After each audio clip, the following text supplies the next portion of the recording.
गोविंदाय नमो नमः। श्री कृष्णाय नमो नमः। नारायणाय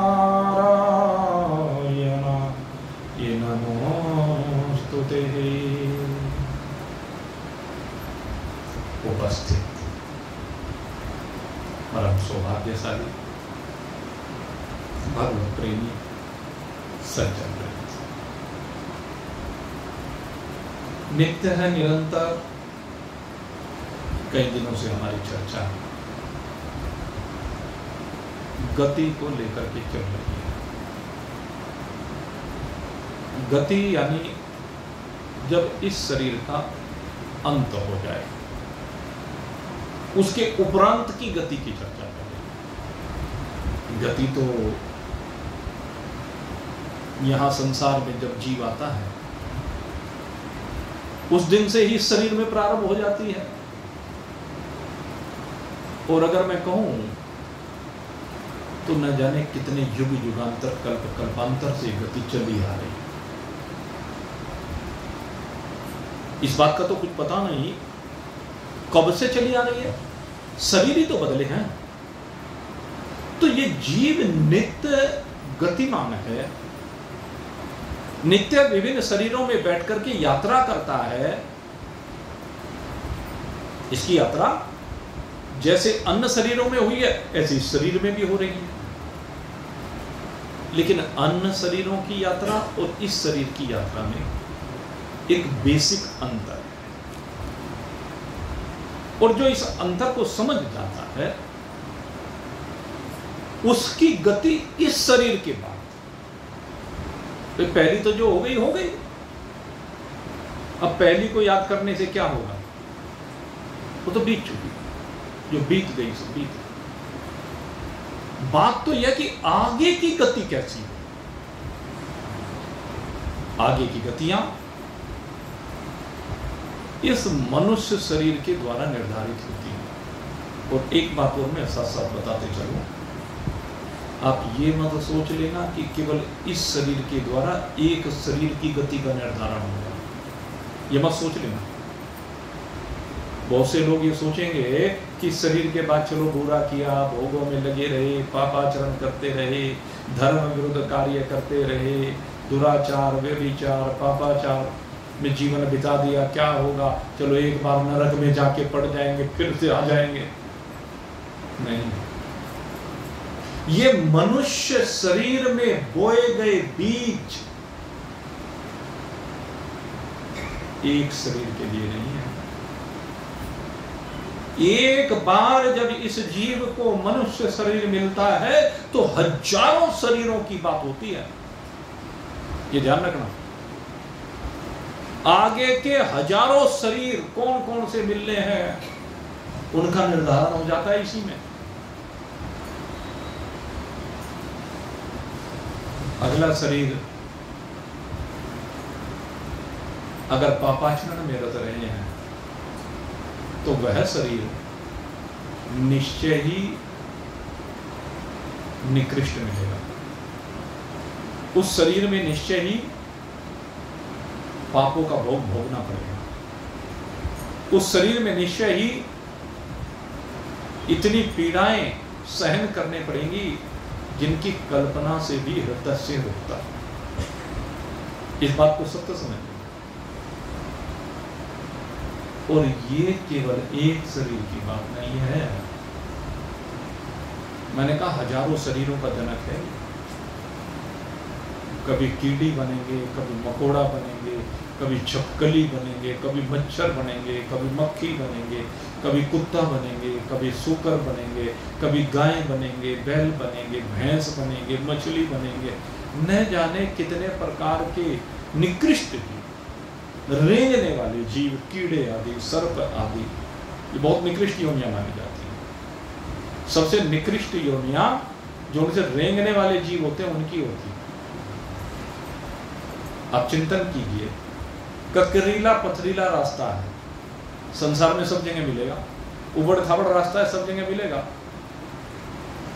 जिनके पैर हैं वे उसका बचाव करके चल सकते हैं कि नहीं चल सकते हैं, लेकिन जो उनसे रेंगने वाले प्राणी हैं,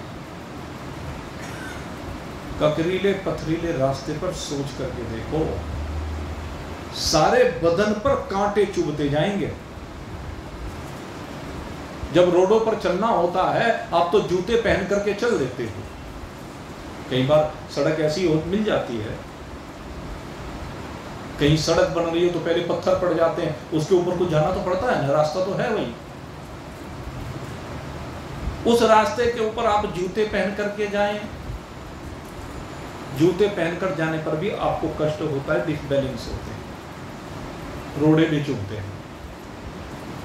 आपके बाद अगर यदि जिनको पशुओं को जूते पहनने के लिए नहीं मिले हैं, उनके तलवों में वो रोड़े चुभते हैं कि नहीं चुभते हैं?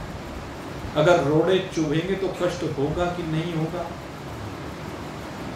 और अब जरा सोच करके देखें, एक सर्प को अगर यदि उसी रास्ते पे चलना पड़ेगा तो जो रोड़ा एक पशु एक पैर को कितनी दूर आगे बढ़ा करके रखता है, एक मनुष्य अपने पैर को कितने आगे बढ़ा करके रखता है। अगर यदि मनुष्य को 100 पग चलने पड़ते हैं उस रास्ते पर, तो उसमें 100 बार ही तो रोड़ा चुभेगा।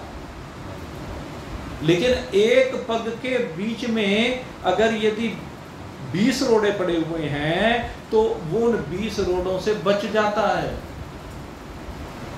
लेकिन जब कोई सर्प अगर यदि उन रोड़ों पर चलता है, उसे सारे रोड़ों के ऊपर से चलना पड़ेगा, सारे रोड़े उसकी त्वचा में चुभते चले जाएंगे। चुभेंगे कि नहीं चुभेंगे? तो कष्ट होगा कि नहीं होगा? तो जो निकृष्ट योनियां हैं, इनके कष्टों का वर्णन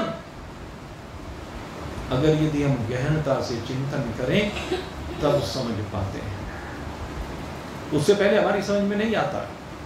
हम तो केवल अपने कष्ट को देखते हैं, दूसरे का कष्ट दिखता नहीं है। लेकिन मेरे मित्रों, एक बात आपको बता दूं, अगर यदि पापाचरण करते हैं, दुराचरण करते हैं, तो उन शरीरों में तुम्हें भी जाना पड़ेगा। ऐसा नहीं हो सकता कि आपको उन शरीरों में ना जाना पड़े। ये भी गति है, ये नरकों की गति है। भिन्न भिन्न प्रकार के जो नरक हैं, यही तो है नरक। एक सर्प रोड़ों पर रेंगता हुआ जा रहा, सारे रोड़े उसकी त्वचा में चुभते जा रहे हैं, सारे रोड़े उसकी त्वचा को छीलते जा रहे हैं, और जब वो छीलते जा रहे हैं तो उसको कितनी पीड़ा हो रही है, और कब तक हो रही है? जब तक वो जख्म भर नहीं जाती। होगी कि नहीं होगी? उन योनियों में ये पापाचारी दुराचारी लोग ही जाते हैं, ये जो धर्म के विरुद्ध आचरण करते हैं, शास्त्र विरुद्ध आचरण करते हैं, मनमाना आचरण करते हैं। और दूसरी बात मैं कहूं, स्वार्थ के अधीन होकर के भूल जाते हैं कि धर्म क्या है और अधर्म क्या है। उनको तो कामी जिमिनारी प्रिय, लोभी प्रिय जिमिनारी। उनकी स्थिति क्या है? अगर कामी है तो उसे नारी दिखाई देती है, उसे ये नहीं दिखता कि ये जो नारी है ये कौन है, ये नारी मेरे लिए, इसका मेरे जीवन में इसका क्या उपयोग है। कभी चिंतन किया? रावण ने तो चिंतन नहीं किया, इसीलिए रावण को दुराचारी कहा। रावण ने कभी चिंतन नहीं किया, और रावण घर घर में बैठा हुआ है, घर घर में रावण बैठे हुए हैं, और ये रावण ही तो हैं जिनकी ये गति होगी। ये जो दुराचारी, व्यभिचारी, पापाचारी लोग हैं, जो धन के पीछे अंधे होकर के किसी का गला काटने में तनिक भी हिचकते नहीं हैं, इन नरकों में उन्हीं को जाना पड़ता है। ये नरक उन्हीं के लिए बने हैं। लेकिन जिन्होंने इस मनुष्य शरीर में भगवान ने जितना धन आपको दिया है, उस धन का सदुपयोग किया है, और धन का सदुपयोग, इस धन को बांटिए, इस धन को कहां बांटिए? कहते परिवार में बांटिए। परिवार के प्रति आपके दायित्व हैं। और परिवार केवल वो नहीं होता कि माता पिता बाल बच्चे पति पत्नी, यही केवल परिवार नहीं है। भाई बंधु भी आपके परिवार के अंग हैं। आपका कुटुंब भी आपके परिवार का अंग है। आपके रिश्तेदार नातेदार आपके अंग हैं। उसमें चाहे लड़कियों की बात हो, लड़कियां जहां जहां ब्याही गई उनकी ससुराल की बात हो, या लड़के जहां जहां ब्याही गई उनकी ससुराल की बात हो, वो भी सब है। वो सब कौन है? वे स्वजन हैं, वे नातेदार हैं, रिश्तेदार हैं। तो ये सारा परिवार निजी परिवार है। और दूसरी बात, जो अपना पड़ोस है, मोहल्ला है, वो भी अपने स्वजन कहलाते हैं। उनको क्या कहते हैं? ये हमारी बिरादरी वाले हैं। बिरादरी वाले कहते हैं ना उनको। जो मोहल्ले पड़ोस के लोग होते हैं जिनके साथ में रोज जीवन बिताते हैं। रिश्तेदारों के साथ में रोज जीवन नहीं बिताया जाता, मोहल्ले पड़ोस वालों के साथ रोज जीवन बिताया जाता है। सुख में दुख में सबसे ज्यादा हितैषी अगर कोई होता है तो ये होते हैं। तो उनका भी अधिकार है, उनका भी भाग है। और केवल मोहल्ले पड़ोस नहीं, जब नगर की चर्चा होती है तो नगर का भी भाग है। और केवल नगर की बात नहीं है मेरे मित्रों, जब भी समाज में कहीं भी हमारे सैनिकों को मान लीजिए जो देश की रक्षा कर रहे हैं, क्या वो हमारी रक्षा नहीं कर रहे? देश की सीमाओं पर बैठे हुए, तो उनके लिए भी हमारा भाग होना चाहिए। राष्ट्र के लिए हमारा भाग होना चाहिए। प्राणी मात्र के लिए हमारे धन में भाग होना चाहिए। जिन्होंने सबका भाग निकाल करके यज्ञ श्रेष्ठामृत भुजो यान्ति ब्रह्म सनातनम, जिन्होंने यज्ञ का अवशिष्ट अर्थात सबका भाग सबको प्रदान किया है, उनके बारे में कहते हैं कि वो अमरता को प्राप्त होते हैं। उनकी गति क्या है? अमरता है। उनकी गति क्या है? कहते फिर उनको शरीर धारण करना नहीं पड़ता। और उनके लिए ये नियम भी नहीं। जो गीता जी में नियम बताया जा रहा है, उनके लिए वो नियम भी नहीं है। भगवान ने जो कहा है अंत काले च मामे स्मरण मुक्त्वा कलेवरम यह प्रियाति समद्ध भाव याति नास्त्यत्र संशय, कि जो अंत काल में मेरा स्मरण करते हुए जाता है वो मुझे प्राप्त हो जाता है। यहां वो नियम नहीं है, उसके लिए कोई नियम नहीं अंत काल का, बल्कि वो क्या है? वो तो अमरता को प्राप्त हो गया और जीते जी अमर हो जाता है। उसको कहते हैं जीवन मुक्ति का आनंद। एक जीवन मुक्ति का आनंद होता है, एक विदेह मुक्ति का आनंद होता है। जीवन मुक्ति का जब तक आनंद रह रहा है तब तक तो शरीर है भी, शरीर के संबंधी सब दिखाई भी देते हैं, व्यवहार भी होता है जीवन मुक्ति के आनंद में तो, लेकिन वो उन सब में परमात्मा को देखता है। लेकिन विदेह मुक्ति में तो आनंद के अलावा कुछ होता ही नहीं, क्योंकि वहां पर भी शरीर उनका भी नहीं रहता। शरीर तो उनका भी विनिष्ट होता है, लेकिन उनके शरीर की जो आगे की कोई यात्रा नहीं है। उनकी गति क्या है? यात्रा क्रॉस, यात्रा समाप्त हो गई। वहां पर फिर यात्रा की बात नहीं रहती। परीक्षित कहते हैं उसकी कोई यात्रा नहीं। ब्रह्मभूतो राज ऋषि, उनके बारे में कहा वो ब्रह्मीभूत हो गए राज ऋषि। परीक्षित को राज ऋषि कहा गया है क्योंकि एक राजा जब जिज्ञासा लेकर आता है, राजा जब परमात्मा को पाने के लिए आगे बढ़ता है तो राज ऋषि कहलाता है।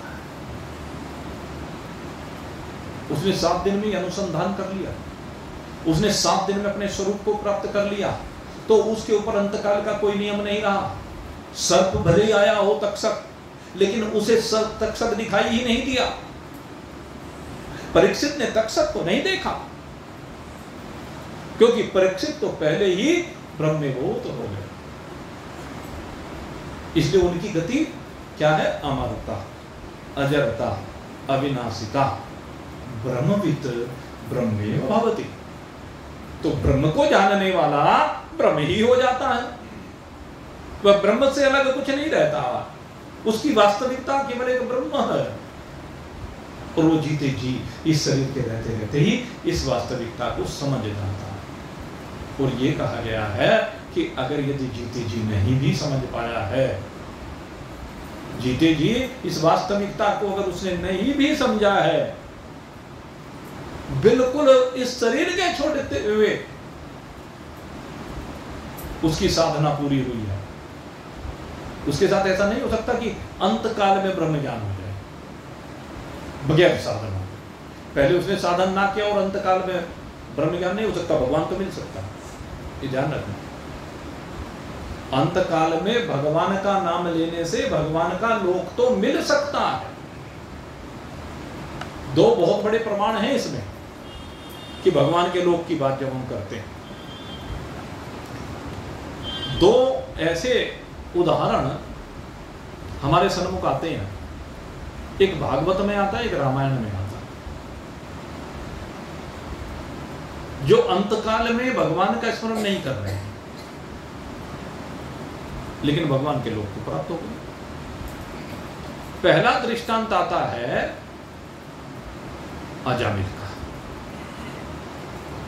अजामिल कन्याकुब्ज नगर में रहने वाला ब्राह्मण, लेकिन एक दासी के संग से पथभ्रष्ट हो गया।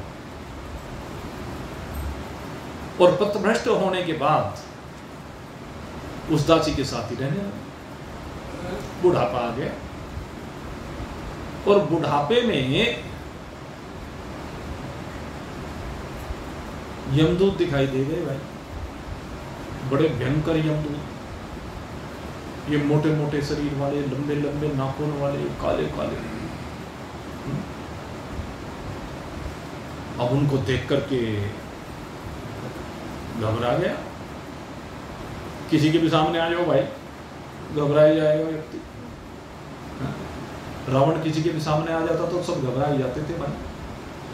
गोस्वामी जी महाराज कहते हैं कि ऐसा लगता था जैसे काला पहाड़ हो, पहाड़ जैसा शरीर। अब 10-10 मुख, 20-20 भुजाएं, सब में हथियार लिए हुए।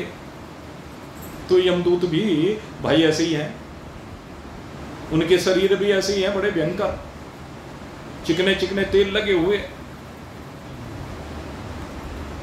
तो अब उसने देखा और वो तो देख करके भयभीत हो गया। और भयभीत होने पर उसने किसको याद किया अंतकाल में? अपने छोटे बेटे को याद किया, जिसका संत की कृपा से नाम रखा गया था नारायण। विस्तार से कथा नहीं सुना रहा हूं, भागवत में सुना देता हूं, प्रतीकात्मक है। तो उसने अपने बेटे का नाम पुकारा नारायण, क्योंकि छोटे में स्नेह ज्यादा था, छोटे से प्रेम ज्यादा करता था, हर समय छोटे में रत रहता था, या कह लीजिए छोटा भी उसी से चिपका रहता था, इसलिए उसी को याद कर लिया। अब छोटे को जब याद किया, वो तो आया या नहीं आया, लेकिन वो नाम क्योंकि संत ने रखवाया था। कल भी मैंने इस बात का जिक्र किया था कि अंत काल में अगर किसी को संत का दर्शन हो जाए, अगर चिता के पास भी आकर के संत मंगलाचरण कर दे, तो भी उसको भगवान की प्राप्ति हो जाती है। कल इस बात की चर्चा भी की थी आपके साथ। तो ये अजामिल के ऊपर भी नियम लागू है। जैसे उसने नारायण का स्मरण किया, तो नारायण का स्मरण करते ही संत की उस भावना के कारण से कि ये वैसे तो भगवान का नाम लेगा नहीं, क्योंकि अब दुराचारी हो गया, पापाचारी हो गया है, लेकिन अगर यदि इसके बेटे का नाम मैंने नारायण रखवा दिया, तो इस बहाने से भगवान नारायण का स्मरण कर लेगा। तो इसी बहाने से उसने नारायण को पुकारा, और जब नारायण को पुकारा तो उसका परिणाम ये हुआ कि तुरंत वैकुंठ से भगवान के पार्षद आ गए, नारायण के पार्षद आ गए उसकी रक्षा करने के लिए। और उन्होंने यमदूतों से कहा कि इसको छोड़ दो। यमदूतों ने कहा हम इसको कैसे छोड़ दें, इसका अंतिम समय आ गया, बड़ा पापी दुराचारी है, अब इसको तो यम यातनाएं सहन करनी पड़ेगी, बड़े बड़े कष्ट सहन करने पड़ेंगे। कहने नहीं, ये पापी और दुराचारी है नहीं था। अब ये पापी दुराचारी नहीं है, था। पापी दुराचारी तब तक था जब तक भगवान का नाम इसने नहीं लिया था। अब जब इसने भगवान का नाम पुकार लिया अंतकाल में, तो अब ये पापी और दुराचारी नहीं रहा, अब ये भगवान का भक्त हो गया। इसलिए हम आए। तो भगवान का नाम उसने नहीं पुकारा, लेकिन उसके बावजूद भी भगवान ने आकर के उसकी रक्षा की है। अजामिल का प्रसंग, ऐसे एक और बड़ा दिव्य प्रसंग आता है, और वो प्रसंग आता है गिद्धराज जटायु का। जो गिद्धराज जटायु हैं, आप चिंतन कीजिए, वो भी अगर देखा जाए तो रावण से युद्ध करते हुए, वो कभी कोई भगवान को थोड़े ना वो करते थे कि वो भगवान का स्मरण किया करते थे। बहुत साधनाएं उसने की, वो मांस भक्षी पक्षी था वो, तो लेकिन उसका अंतकाल बड़ा दिव्य हो गया। कैसे दिव्य हो गया? अवसर मिल गया, उसके प्रारब्ध के कारण से कह लीजिए अवसर मिल गया। प्रारब्ध के कारण से उसे अवसर मिल गया कि रावण ने जब सीता जी का हरण किया, तो सीता जी का हरण करके जब वो ले जा रहा था, उसके अंदर परोपकार की भावना आ गई। यह है समाज का काम। मैं जो कहता हूं समाज का हिस्सा है ये है। जटायु एक पक्षी होते हुए, गिद्ध होते हुए, वो देखता है कि अरे एक नारी को ये दुष्ट पापात्मा दुराचारी हरे ले रहा है, और कहने लगे मेरे अंदर शक्ति है, बाहुबल है, मेरे होते हुए ऐसा पापाचरण नहीं होना चाहिए। टूट पड़ता है इसलिए रावण पर, और रावण पर जब वो टूट पड़ा, आखिर में बहुत युद्ध किया, रावण को परास्त भी कर दिया था, लेकिन आखिर में चंद्रहास तलवार से उसके पंख काट दिए, और पंख काटने के बाद वो बिल्कुल मरणासन पड़ा। और जब वो मरणासन पड़ा हुआ था, अब यहां तक तो उसका भगवत में जीवन तो नहीं है, लेकिन कृपा देखिए भगवान की, इसे कहते हैं भगवान की कृपा। भगवान ढूंढते ढूंढते उसी के पास आए। क्या ये जरूरी था कि उसी मार्ग से वे आते? अब अपनी कुटिया से पंचवटी से में चले तो किसी भी दिशा में जा सकते थे। कुटिया के पास तो कोई ऐसे चिन्ह नहीं थे कि रावण ईश्वर गया, कोई पग चिन्ह तो थे नहीं, थे क्या? कहीं कोई पग चिन्ह नहीं थे, क्योंकि वो तो आकाश में उड़ करके गया। जो भी कुछ था, छीना झपटी जो भी कुछ हुई होंगी सीता जी को उठाने में, तो वो तो वही आश्रम पर हुई। उसके बाद तो कोई चिन्ह नहीं है ना, पुष्पक विमान में बैठा कर ले जा रहा है। लेकिन भगवान उसी मार्ग से गए हैं, ये है भगवान की कृपा। और वहां जाकर के उस तड़पते हुए गिद्ध को, और देखो कितनी सुंदर गति है। ऐसी गति कुछ ही बिरलों की हुई, जैसे मैंने बताया था ना, कर्ण की गति हुई, भीष्म पितामह की गति हुई, ऐसी जटायु के सन्मुख भगवान स्वयं आ गए। तो यहां पर एक सीख मिलती है, आपने हनुमान चालीसा पढ़ा है। हनुमान चालीसे में बहुत सुंदर बात कही गई है, जो हनुमान जी ने विभीषण को कही थी।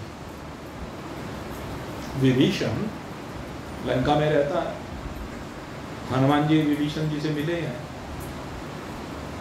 और मिलने के बाद उन्होंने देखा कि यहाँ लंका में राक्षस के बीच में रहता हुआ, राक्षस जाति में पैदा होकर भी ये भगवान का भजन कर रहा था। विभीषण भगवान का भजन किया करता था। कहने लगे भाई तुम यहाँ भगवान का भजन कैसे कर ले? तो ये रावण तो इसने तो सबकी जितने भी ऋषि मुनि संत महात्मा हैं उनकी यज्ञ वेदियों पर यज्ञ नहीं होने देता, उनको भगवान का नाम नहीं लेने देता, और तुम लंका में रह करके भगवान का नाम ले रही हो। कितनी बड़ी बात है। कहते मैं लेता तो हूँ, पर बस क्या बताऊं, इस लंका में रहना भाई बड़ा भारी है।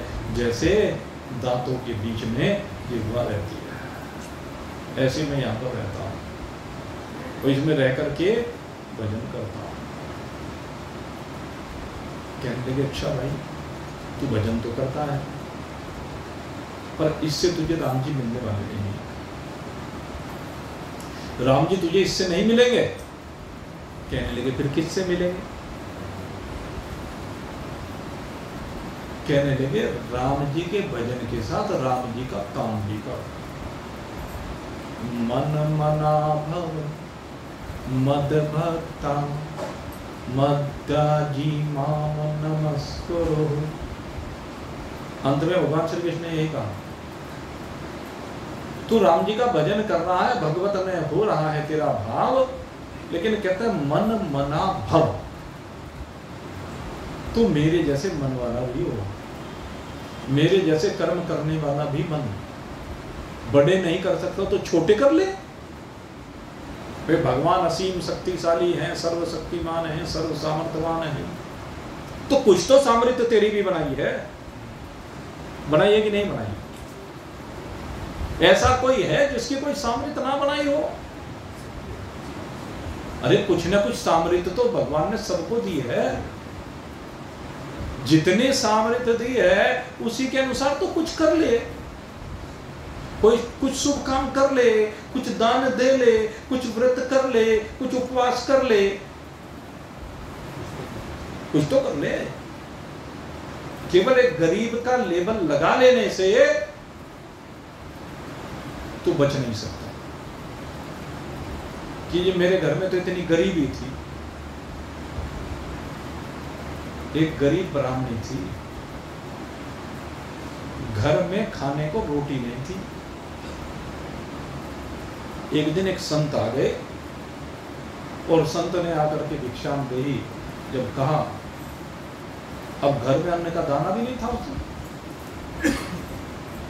उसने कहा कोई बात नहीं, आइए महाराज जी विराजिए। टूटी फूटी घास की कुटिया, उस घास फूस की कुटिया में महाराज जी बैठ गए। अब घर में अन्न का एक दाना नहीं। महाराज जी से कहने लगी, कहिए महाराज जी जल पिलवाया उनको, क्या सेवा करो? कहने लगे महात्मा भूखा है, भोजन करना चाहता है। कहने लगे अच्छा महाराज भोजन जरूर मिलेगा। आप कह तो दिया लेकिन लाए कहां से? खैर कुछ समय बीता और कुछ समय के बाद भोजन बनकर के तैयार हुआ, उनको परोसा गया।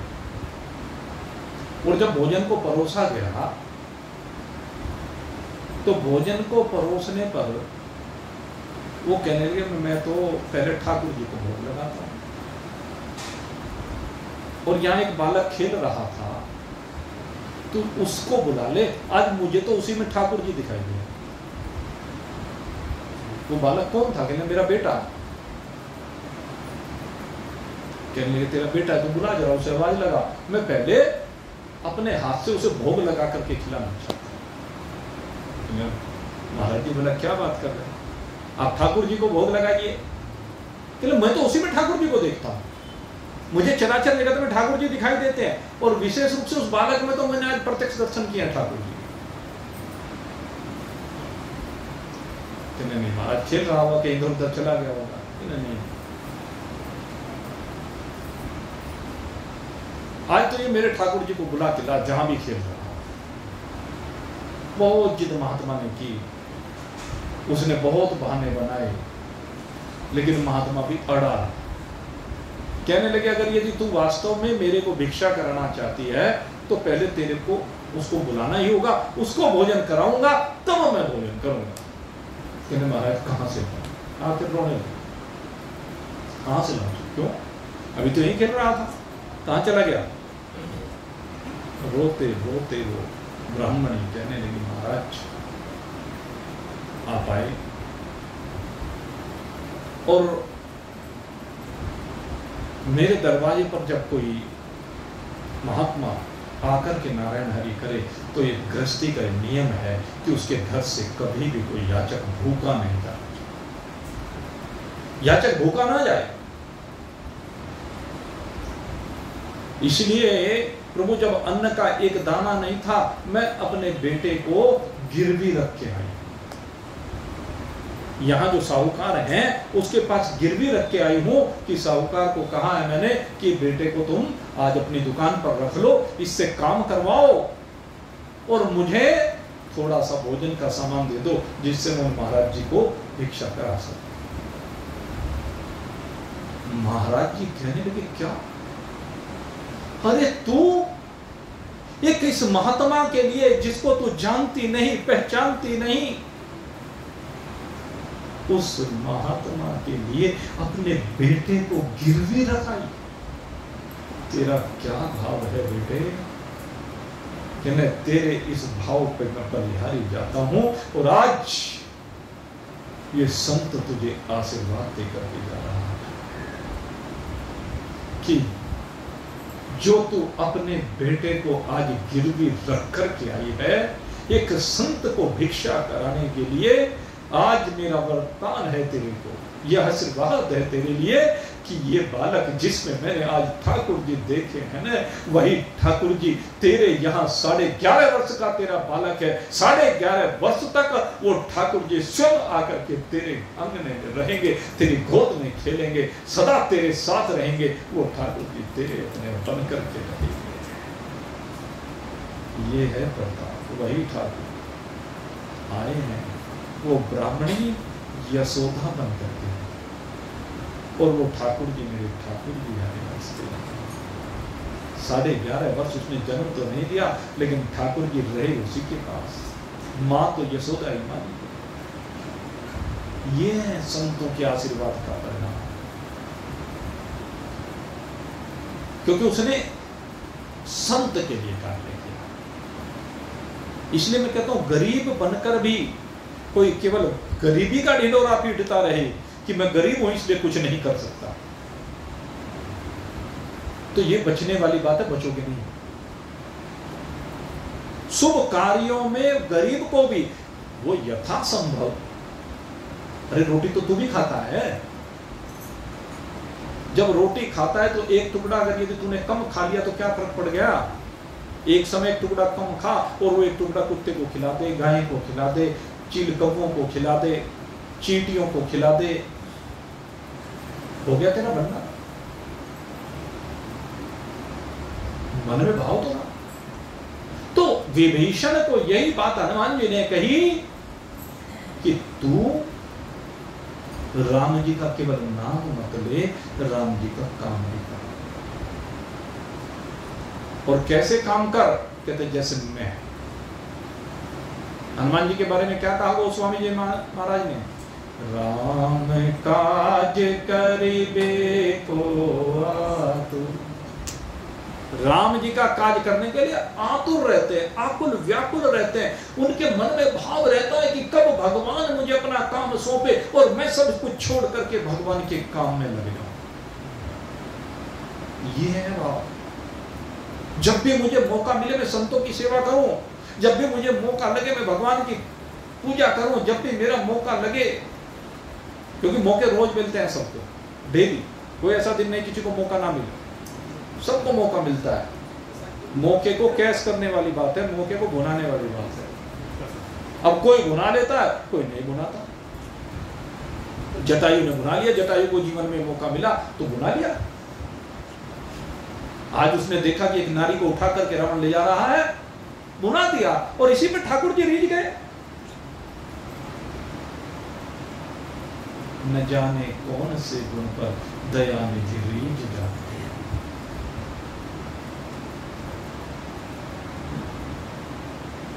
पिताजी मर गए वहां राम जी के चक्कर में, राम जी की याद में, राम जी को पुकारते पुकारते,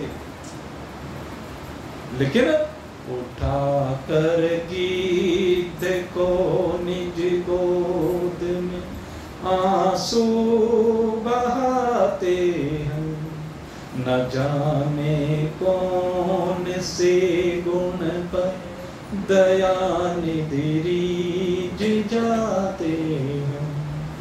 उन दया निधि का कुछ पता नहीं है किसके किस गुण पर रीझ जाएं।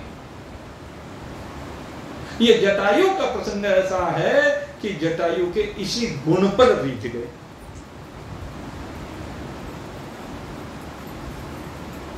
वाली जो कहता है ना, प्रभु जन्म जन्म मुनि जतन कराई, अंत राम कही आवत नाई। जब भगवान ने कहा वाली तू कहे तो मैं तुझे जीवन दान दे देता हूं, जो बाण मैंने मारा है वो बाण निकाल लेता हूं और तुझे जीवित कर देता हूं। कहते प्रभु अभी जीवन की चाहत नहीं है, कि जीवन मिल भी गया तो क्या करूंगा, यही काम करूंगा जो अब तक करता आया हूं। यहां किष्किंधा की गद्दी पर बैठ करके राज करता रहूंगा, जो अब तक करता रहूं यही तो करूंगा। और ये राज करते करते पता नहीं फिर अवसर मिलेगा कि नहीं मिलेगा जीवन में। अरे जन्म जन्मांतर तक मुनि साधना कराते हैं, साधु साधना कराते हैं, जिज्ञासु लगा रहता है, लेकिन अंत में राम कभी आते नहीं है। लेकिन आज मेरे सामने आप आ गए हैं, और अब मेरे से बड़ा मूर्ख कौन होगा कि मैं जीवन मांग लूं इसके बदले में। मुझे जीवन नहीं चाहिए, और मृत्यु आप मुझे देंगे। देखो कितनी मुख्य बात है।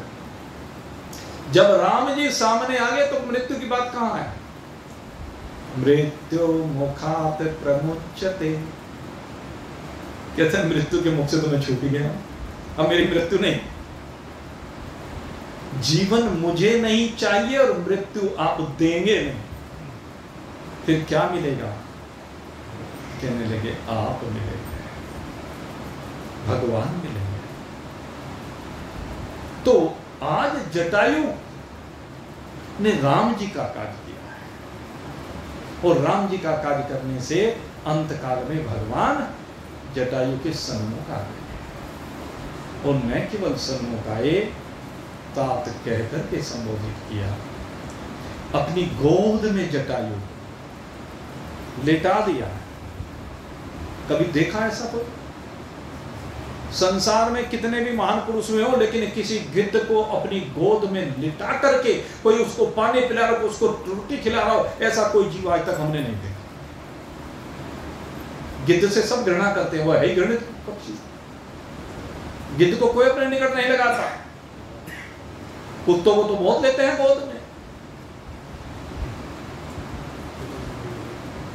ये जो गोरी मेम होती थी ना यहाँ हमारे देश में जब आई है, ये कहा करते थे भाई, तो कुत्तों को लिए फिरती रहती थी, वो गोद में रखती थी, गाड़ियों में घुमाती थी उनको। अब तो हवाई जहाजों में भी ले जाने लगी एक जगह से दूसरी जगह। बड़ा ऐसी स्थिति हो गई है, आदमी पलते नहीं, बस कुत्तों के पीछे लगे रहते हैं। तो चलो क्या, वो तो भाई हो जाए, हम क्या कहें उनके बारे में।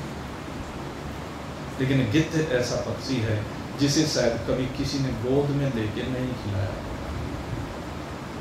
ऐसा जीव धरती पर गिद्ध है जैसे किसी की गोद में नहीं। लेकिन कितना भाग्यशाली है ये जटायु कि गोद में मिली तो मेरे राम जी की गोद में। और उसके पीछे क्या है? कारण है, राम काज करिबे को आतु। तो जो राम जी के काज करता है, राम जी के काम करता है, एक सिद्धांत ये भी निकल करके आया कि वो भी राम जी को प्राप्त हो जाता है। अंत काले च मामे विष्णुन मुक्त्वा कलेवरम यह प्रियाति समत्त भाव याति नास्त्यत्र संशय। तो अनेक भाव आ गए, और भी भाव आते रहेंगे। इस चर्चा को अभी और आगे जारी रखेंगे।